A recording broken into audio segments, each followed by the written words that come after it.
हर खबर पर होगी आपकी पकड़। डाउनलोड कीजिए एबीपी लाइव ऐप।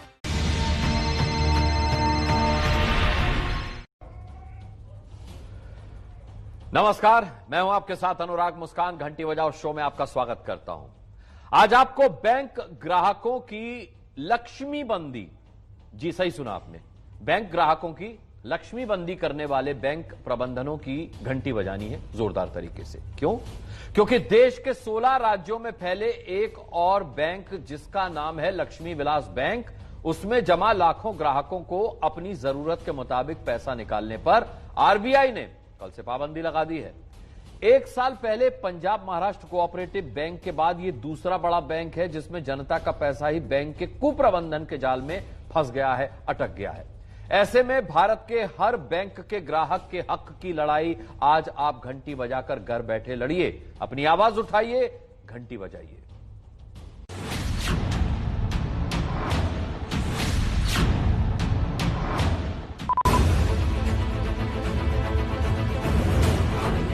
एटीएम से निकाल रहे तो एटीएम से खाली स्लिप निकल रही है, पैसे नहीं निकल रही है।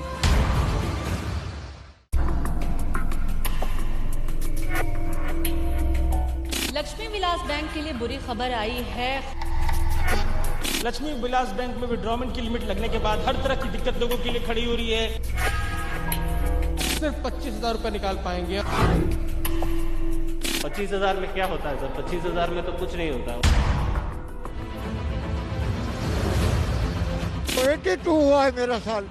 मेरे को दवा के लिए पैसा चाहिए, मेरे को डायबिटीज है। शादी पड़ी है, सब शॉपिंग का कुछ करना है तो वो हिसाब से अभी क्या हम लोग क्या कर सकते हैं। अगर हमने जिसको चेक दिया है, अभी समझो वो बाउंस भी हो जाए तो भी चार्ज हमारे ऊपर है। बिजनेसमैन के लिए तो पूरा बर्बादी का समय आ गया। ठीक है, आपका फिलहाल जो है हो पाएगा, मतलब मैनेज नहीं होगा। वो एक्चुअली 25,000 जो बोल रहे हैं अभी उनको भी ये पता नहीं है वो कब, एक महीने का निकालना है कि पर डे का निकालना है। जब बैंक से भरोसा ही उठ जाएगा पब्लिक का तो भारत की तो इकोनॉमी गिरनी है। जिसको पता चला वो एटीएम के बाहर अपना पैसा निकालने के लिए दौड़ पड़ा। जिसको खबर मिली वो लाइन लगाकर बैंक के बाहर अपने ही पैसे पर आए संकट का सच जानने पहुंच गया।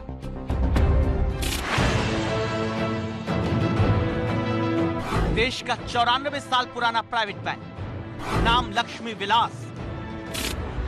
आखिर ऐसा क्या हुआ कि 8 महीने से कोरोना के संकट में अपने घर से बाहर नहीं निकले बुजुर्ग मुंबई में अपनी गाढ़ी कमाई निकालने के लिए सहारा लेकर भागे चले आए। क्योंकि जिस बैंक में जिंदगी की कमाई रूपी लक्ष्मी को भविष्य की जरूरत के हिसाब से फिक्स डिपॉजिट किया, वही लक्ष्मी जरूरत पर बैंक ने ठन ठन गोपाल कर दी। 82 हुआ है मेरा साल। मेरे को दवा के लिए पैसा चाहिए, मेरे को डायबिटीज है। मेरे को दवा के लिए घर में 8 महीने से घर में हूँ और कोई मेरे 8 महीने से और एक पैसा का कमाई है नहीं मेरे पास। मैं पैसा लेने के लिए आया तो ना बोला। मेरा एफडी है छोटा सा, वो भी पैसा नहीं देता है ये लोग। लक्ष्मी विलास बैंक में जमा करीब 5 लाख रुपए की फिक्स डिपॉजिट ही इन बुजुर्ग पति पत्नी का सहारा था।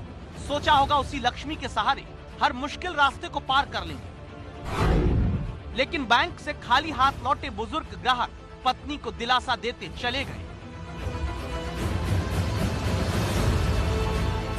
तो कैसे काम चलाइएगा? दवा हुआ का पैसा कैसे करूँ मैं? पैसा के लिए मैं अभी नेबर से ले लूंगा। हमारा नेबर है ना, वो बेचारा अच्छा है। He will give to me। आम आदमी के पैसे से कारोबार करने वाले बैंक जनता का ही पैसा जरूरत पर देने की हालत में क्यों नहीं रहते? इस बात की तह तक आपको ले चले, उससे पहले मिलिए मुंबई में ही लक्ष्मी विलास बैंक के सामने बहन की शादी के लिए अपनी ही जमा पूंजी निकालने आए विपुल कुमार से। क्या इन्हें पैसा मिला? शादी पड़ी है, सब शॉपिंग का कुछ करना है तो वो हिसाब से अभी क्या हम लोग क्या कर सकते हैं। तो अभी वही रूल्स के हिसाब से वो लोग बोल रहे 15 दिन 20 दिन लेंगे। 15 दिन के बाद शादी हमारी खत्म हो जाएगी तो उसका मतलब क्या है? पैसे की जो जमा पूंजी थी, अभी हम लोग ऐसा है कि जो जमा रखा था तो वो भी काम नहीं आ रहा है। तो ऐसा क्या हुआ कि जिस लक्ष्मी विलास बैंक में 94 साल से ग्राहक भरोसा करके गाढ़ी कमाई में से बचत निकाल कर डालते रहे, जमा करते रहे, वही अपना पैसा पाने पर पाबंदी लग गई। दरअसल Lakshmi Vilas bank B R act की धारा 45 के तहत आरबीआई की तरफ से मोरेटोरियम के तहत रखा गया है, यानी एक ऐसी पाबंदी जिसमें 16 दिसंबर तक ये बैंक अपने ग्राहकों को कुल 25,000 रुपए से ज्यादा नहीं दे सकता। इसीलिए लक्ष्मी विलास बैंक के बाहर ग्राहक अपनी ही जमा पूंजी के लिए अलग अलग शहरों में परेशान होने लगे। बेंगलुरु में पिंकी राजपुरोहित ग्राहकों की समस्या समझने पहुंची हैं। खाता धारक जो है वो केवल 25,000 ही विड्रॉ कर सकते हैं और इस फैसले के तुरंत बाद लक्ष्मी विलास बैंक के बाहर जो खाता धारक है उनका जमावड़ा भी साफ तौर पर देखने को मिल रहा है। कुछ लोग कंफ्यूजन में है तो कुछ लोग जो है वो बैंक से आकर अपनी जो क्वेरीज है उनको पूछ रहे हैं कि आखिर कब वे अपने पैसे जो है निकाल सकते हैं। जिसका पैसा है उसको पता चलता है, ऐसे मैनेज होने का तो सवाल ही पैदा नहीं होता। मैनेज होने का चांस ही नहीं है ना वो तो। 25,000 में क्या होता है सर? 25,000 में तो कुछ नहीं होता है। और सीनियर सिटीजन के लिए तो फिर हेल्थ का इश्यू रहता है, मेडिकल रहता है, कुछ भी इमरजेंसी खर्चा आ सकता है। तो 25,000 से तो कुछ नहीं होता है। लक्ष्मी विलास बैंक की 16 राज्यों में 563 ब्रांच है। लक्ष्मी विलास बैंक के देश भर में 974 एटीएम है और इस बैंक में लाखों ग्राहकों का 20,973 करोड़ रुपए जमा है। लेकिन एक झटके में अपना ही पैसा बैंक से निकालने पर लगी शर्तों वाली पाबंदियों ने नागरिकों को, ग्राहकों को परेशान कर दिया। 4:15 बजे तक बैंक पैसा हमारे से लिया। कल 4:15 बजे हम ट्रांसफर किया तो 7 बजे बैंक ऐसा हो गया। बोले तो क्या मतलब है ये? कुछ पहले जो भी टेक ओवर करना, आरबीआई फैसला लेना, 10-12 दिन पहले आदमी लोग को कुछ समझाना है, कुछ बोलना है, कुछ पेपर में न्यूज में बता के उसके बाद टेक ओवर करना है। कल 4:15 बजे बैंक हमारे से पैसा लिया, ट्रांसफर लिया, रात को 7 बजे बैंक उठ गया। बोले तो क्या मतलब है?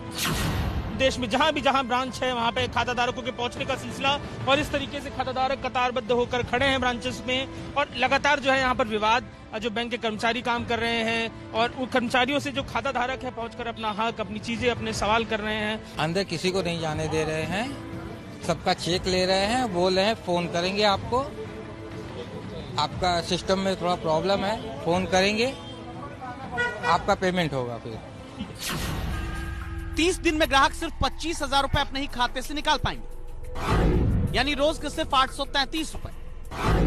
शादी, इलाज, उच्च शिक्षा के लिए ज्यादा रकम मिलेगी भी तो आरबीआई की इजाजत से। ऐसे में लक्ष्मी विलास बैंक के वो ग्राहक सबसे ज्यादा परेशान होने लगे जो छोटे मोटे कारोबार करते हैं और उनका बैंक में करंट अकाउंट है।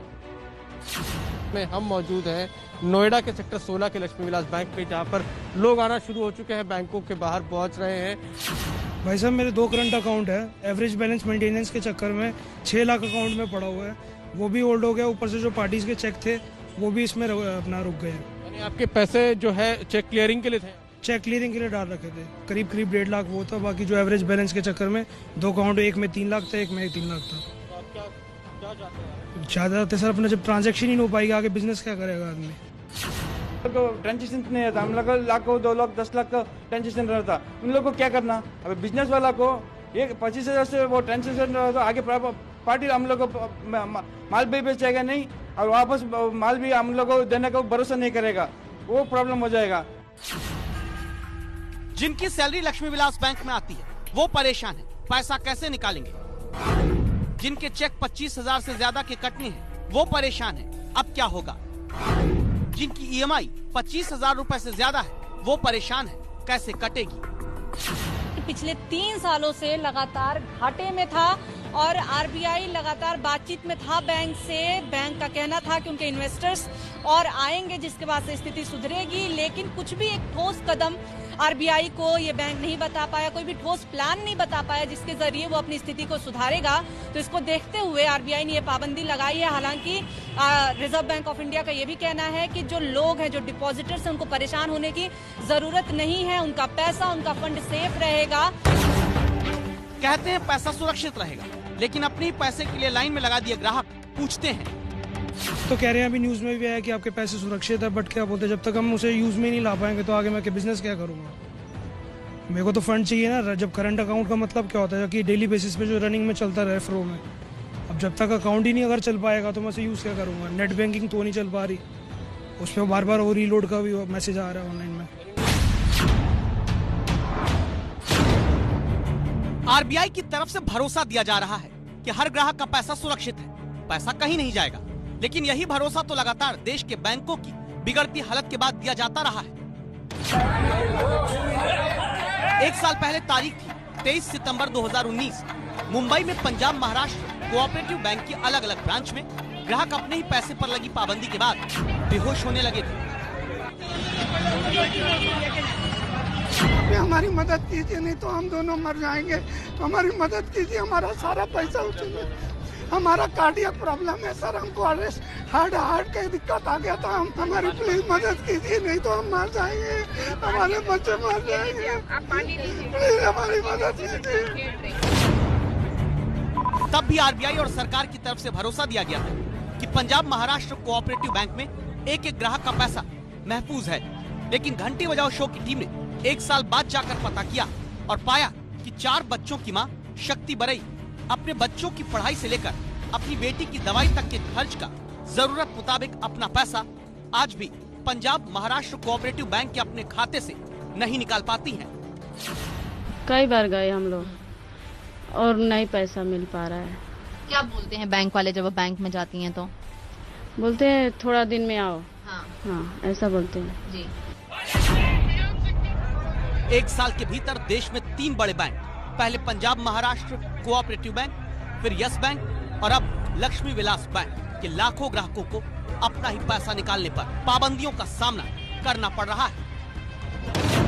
यही वजह है कि बैंकों में अपना पैसा सुरक्षित समझने वाली जनता का भरोसा डगमगाने लगा है।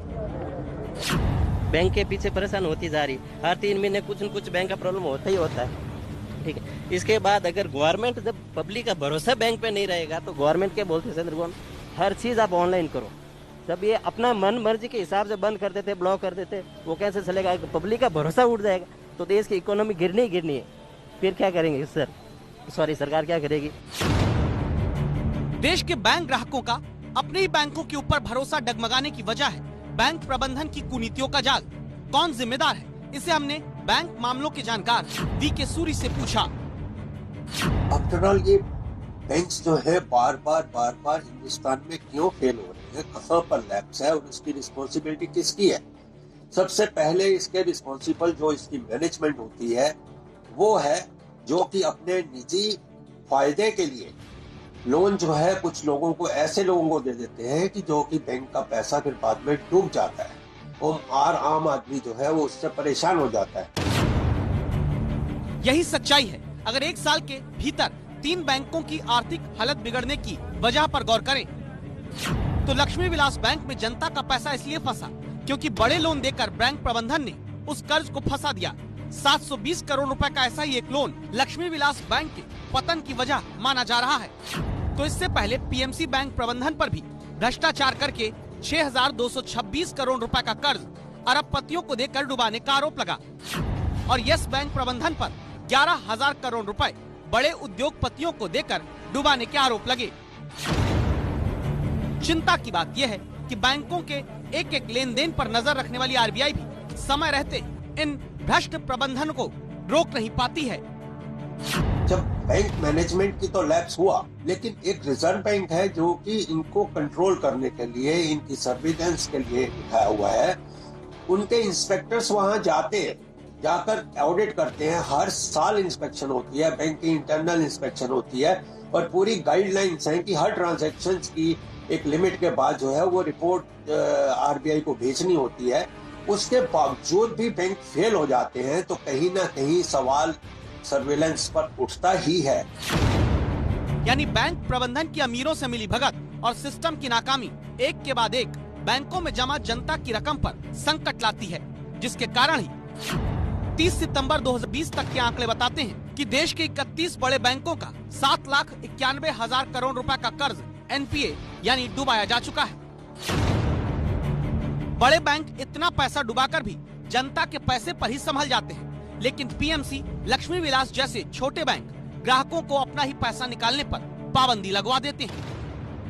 क्या करूं मैं पैसा के लिए? मैं अभी हूँ करूँ, अभी हमारे क्या जाऊँ, नहीं है पैसा, अभी नहीं मिलेगा, 1 महीना होएगा।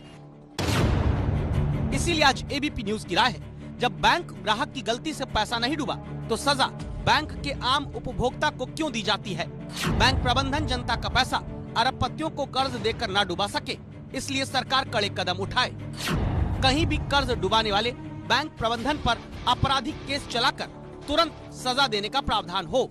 आप सहमत हैं तो 8422840000 पर घंटी बजाइए।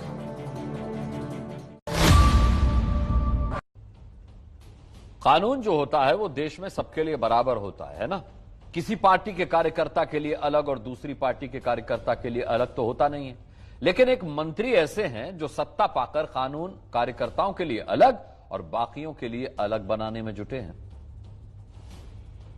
3 साल हम चुकता करेंगे और अधिकारियों को भी मैं आज निर्देश देने वाला हूं कि अगर भारतीय जनता पार्टी की सरकार में एक भी भारतीय जनता पार्टी के कार्यकर्ता के साथ अन्याय हुआ तो तेरी खटिया खैर कर देंगे। अधिकारियों की खाट खड़ी करने की धमकी देने वाले ये धमकीबाज मंत्री मध्य प्रदेश के हैं। एक भी भारतीय जनता पार्टी के कार्यकर्ता के साथ अन्याय हुआ तो तेरी खटिया खैर कर देंगे। सिस्टम को अपनी उंगली पर नचाने की बात करने वाले इन मंत्री जी का नाम है महेंद्र सिंह सिसोदिया। पंचायत एवं ग्रामीण विकास की जिम्मेदारी इनके पास है, लेकिन विकास की बात के अलावा पद का रौब झाड़ने वाली हर बात की बता दिया कि जनता के वोट पाकर मंत्री किस काम के लिए बने हैं। 3 साल हम चुकता करेंगे, 3 साल हम चुकता करेंगे। मंत्री महेंद्र सिंह गुना जिले में राघोगढ़ विधानसभा के रुठियाई में जनता के बीच पहुंचे थे। इस दौरान न पद की मर्यादा का ख्याल रखा, न ही मंत्री पद की शपथ का। 3 साल हम चुकता करेंगे और अधिकारियों को भी मैं आज निर्देश देने वाला हूं कि अगर भारतीय जनता पार्टी की सरकार में एक भी भारतीय जनता पार्टी के कार्यकर्ता के साथ अन्याय हुआ तो तेरी खटिया खैर कर देंगे। इसलिए चिंता मत करना, ममता जी के साथ तुम्हारा भाई संजू भैया भी साथ खड़ा है। सत्ता के रुआब में कार्यकर्ताओं के लिए धमकी देने वाले मंत्री जी क्या अपने कार्यकर्ताओं के लिए अलग और दूसरे नागरिकों के लिए अलग कानून चाहते हैं?